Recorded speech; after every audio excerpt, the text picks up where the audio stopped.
आप देख सकते हैं सरस्वती शिशु मंदिर माना का कैंप का ये प्रांगण, जहां पर भारतीय जनता पार्टी की ये मंडल की ये जो टीम आप देख सकते हैं, ये सारी टीम यहां पर इकट्ठा है और यहां पर संवाद हुआ है, जो कि सांसद प्रत्याशी बृजमोहन अग्रवाल जो है यहां पर आए हुए थे और इन्होंने इन सभी टीम के लोगों से चर्चा की। मोहन भैया जिंदाबाद जिंदाबाद जिंदाबाद, मोहन भैया जिंदाबाद जिंदाबाद जिंदाबाद मोदी भैया जिंदाबाद जिंदाबाद जिंदाबाद कमल का फूल जिंदाबाद जिंदाबाद जिंदाबाद अरे जीतेगा भाई जीतेगा। आइए हमारे साथ मंडल अध्यक्ष जुड़ रहे हैं और उनसे जानना चाहेंगे 400 पार का ये नारा ही रहेगा कि बिल्कुल सफल होगा? बिल्कुल जमीन पे वो चरितार्थ होएगा। जो 400 पार का नारा है बिल्कुल चरितार्थ होने जा रहा है।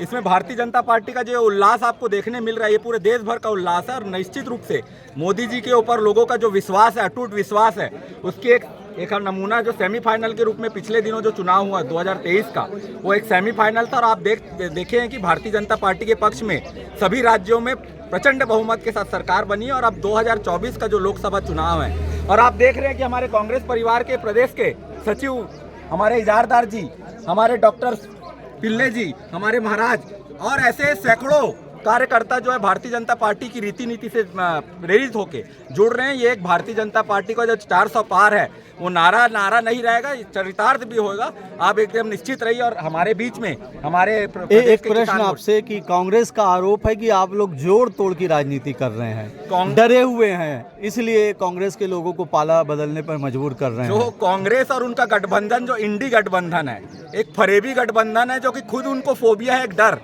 उनको सेंट्रल एजेंसी ऐसी लगती है जैसे सीबीआई हो, ईडी हो या जो अन्य एजेंसी, उनको लगता है कि मोदी जी के इशारे में वो स्वतंत्र एजेंसियां हैं। उनके कृत्यों के कारण उनको डर है और उनको जो गठबंधन की जो उनकी राजनीति है, जो भारतीय जनता पार्टी पे आरोप लगाते हैं, पहले स्वयं के गिरेबान में झांक ले। और जो छत्तीसगढ़ प्रदेश की बात की जाए, 11 की 11 सीट प्रचंड बहुमत के साथ भारतीय जनता पार्टी के प्रत्याशी की जीत होगी। और यहाँ रायपुर का जो प्रत्याशी है विकास उपाध्याय, अपनी विधानसभा तो बचा नहीं पाया, 9 विधानसभा कैसे जीतेगा?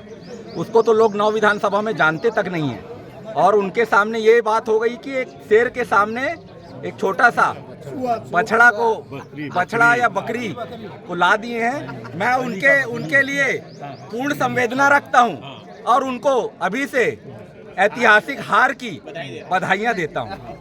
हाँ जी, आप लोग कैसे ज्वाइन किए बीजेपी? ज्वाइन नहीं है हमारे, आप ज्वाइन किए? भाई साहब कैसे ज्वाइन किए? ईडी के डर से तो नहीं किए? अरे नहीं बताएं। भारतीय जनता पार्टी का जो संगठनात्मक ढांचा है और इसमें जो कार्यकर्ताओं की जो ताकत होती है वो बहुत प्रबल है। मैंने पहले भी इसमें महसूस कर रहा था और मुझे अंदर ही ये चीज़ बार बार ये विचार आता था कि नहीं, भारतीय जनता पार्टी में जो भी निर्णय होता है सबके लिए मान्य होता है, किसी कार्यकर्ता कोई उल्लंघन नहीं करता है और ये बहुत डिसिप्लिन बहुत जरूरी है। तो हम ऐसे संगठन से जुड़ने में अपने आप को गौरवान्वित महसूस करते हैं।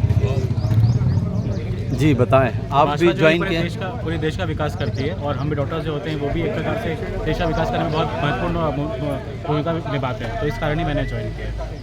क्या लगता है आप लोगों का ये जो है मीटिंग और ये जो ट्रेनिंग है लोकसभा में काम है? एक बहुत अच्छा परिवार है और यहाँ हम एक साथ बैठ कर के बूथ का संरचना करते हैं ग्राउंड लेवल से, उसके बाद हम शक्ति केंद्र में जाते हैं।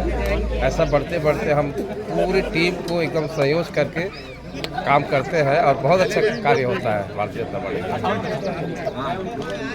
जी जी, सबका साथ सबका विकास, नरेंद्र मोदी, और मतलब उनके विचारधारा से जुड़ के हम भाजपा ज्वाइन किए। जी भाई साहब जी बताएं, कैसा रहा? मतलब इस बार क्या मोदी जी को मिलकर आप लोग कर पाएंगे? मंडल की बड़ी जिम्मेदारी होती है, मंडल की हमारे टीम की। माना मंडल से इस बार 60,000 मतों से हम जीतेंगे और हमारे माना मंडल के अध्यक्ष जो हमेशा जुझारू सक्रिय रहते हैं, उनके नेतृत्व में आज माना मंडल की बैठक थी और हमारे लोकसभा प्रत्याशी आदरणीय बृजमोहन अग्रवाल जी आए थे और उन्होंने हमको दिशा निर्देश दिए हैं और उनके कर कमलों से हम माना मंडल से भारी मतों से जीतने वाले हैं और विकास उपाध्याय को हार की जीत की अभी से मैं बधाई देता हूँ।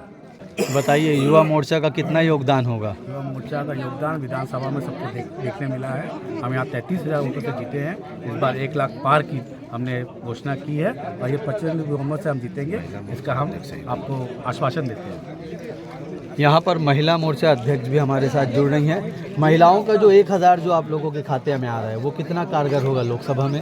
देखिए, जैसे कि हमारे मोदी जी ने, आदरणीय मोदी जी ने जो योजना निकाली है, महिलाओं को जो सम्मान के रूप में महतारी वंदन योजना के तहत जो 1,000 रुपये वो जो दे रहे हैं, वो पहले भी विधानसभा में भी काम किया और अभी भी उसी गारंटी को लेकर हमारी महिला बहनें जो है बहुत उत्साहित है। और हमारा सबसे बड़ा वो उद्देश्य है कि हम सभी महिलाओं को, हमारे नरेंद्र मोदी जी ने सभी महिलाओं का ध्यान रखते हुए उन्होंने ये योजना बनाई है। उनसे प्रेरित होकर सभी महिलाएं जोर शोर से कमल छाप में वोट देने के लिए कमर कस रही हैं।